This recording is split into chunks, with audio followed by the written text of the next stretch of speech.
Oktyabrın sonu bu bürclər üçün tamamilə yeni bir həyat mərhələsinin başlanğıcı olacaq. Qoç, ulduzlar sənə yeni başlanğıclar gətirir.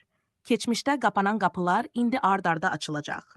İş, sevgi və şəxsi həyatında dönüş nöqtəsi yaxınlaşır. Məsləhət, addım atmaqdan qorxma, uğur sənin tərəfindədir. Buğa, həyatında sabitlik yaranır. Yeni bir dövr başlayır.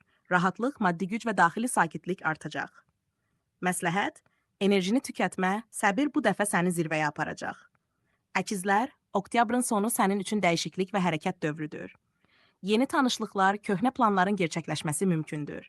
Məsləhət, qərarsızlıqdan uzaq ol, hər fürsət sənin xeyrinə işləyəcək. Tərəzi, taleyin sənin üçün yazdığı yeni səhifə açılır. Qəlbindəki yük yüngülləşəcək, insanlar sənə qarşı dəyişəcək. Məsləhət, öz dəyərini bil, bu mərhələdə səni sevənlər önə çıxacaq. Əqrəb, həyatında sanki yenidən doğulma baş verir.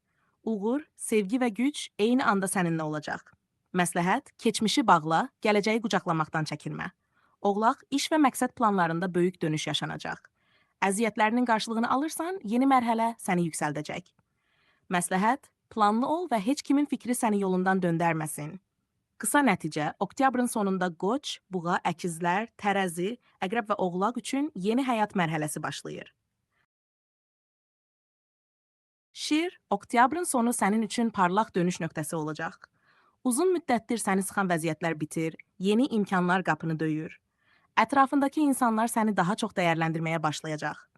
Daxilindəki liderlik enerjisi yenidən oyanır. Məsləhət, keçmişi burax, ürəyində yer aç. Çünki həyat sənə yeni bir mərhələ bəxş edir. Yəni oktyabrın sonunda Qoç, Buğa, Əkizlər, Şir, Tərəzi, Əqrəb və Oğlaq bürcləri üçün yeni həyat mərhələsi başlayır.